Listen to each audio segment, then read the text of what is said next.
Yeah, I don't even know if they have the ability to do that with their current team. I want to go to the Defence Minister Richard Marles. He's got a trip to Washington. Ben Packerman today, exclusive in The Australian, that he hasn't been able to lock in a meeting with the US Defence Secretary Pete Hegseth. I mean, this is worrying, isn't it? Clearly the Australia-US relationship, at least with the Trump administration, is on shaky ground under Albanese. What is it with these Albanese ministers? I mean, the Prime Minister can't get a meeting with Trump, for love or money, can't even get a date at the sidebar of a conference. And Richard Marles goes off and plays golf probably in the US in his spare time now because he can't even get an opposite number meeting with the US Minister for Defence. I mean, this is terrible. This is terrible. And I mean, to your point before, Trump has met with every other G20 leader except Brazil and Mexico. So we're in the case of being Brazil, Mexico and Australia are the only ones who haven't had one-on-one meetings. Now Marles, in the middle of AUKUS, can't even get an opposite number meeting with the US Secretary of Defence. This is appalling, Sharri.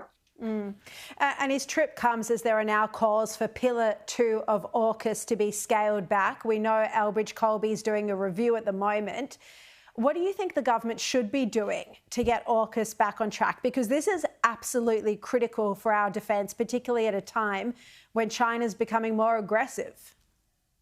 Well, we need to stop being foreign affairs duplicates. I mean, the duplicitousness of Wong and Albo is there for all to see, especially the US administration. I mean, their calls on Palestine are appalling, and we've discussed that before, Sharri. I mean, to break from allies like that, to go and have 6 days and cuddle pandas in China and not even have a 6-minute meeting or a phone call with Trump tells you where Albanese's priorities are and where the easy ground comes from.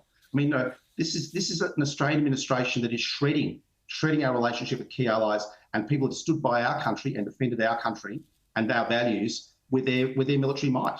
And that's the nature of it. I mean, Australia, if we have to defend ourselves, has to step up a big time. It wouldn't be 3.5% of our GDP, it'd be 10% to even get close to what we need to do to defend our nation. This is one of the reasons I love having you on the show, Cameron. I mean, you're very articulate, you write so well, but the point is that this current government is so far left. It's this socialist incarnation of Labor.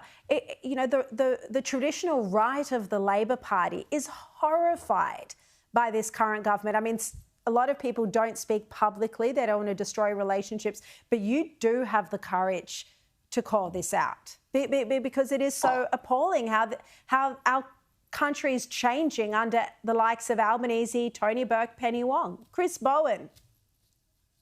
Well, I put Chris Bowen to one side. I like Chris, and I think he's actually doing a really good job on climate. We'll come to that as well. But no, look, I think on the other three, you're right. I mean, we've got a situation here where the Labor right, and I've been a Mahdi member for over 30 years, trade union member of the AWU, everything else. I'm really worried about where the Labor Party's gone under Albanese.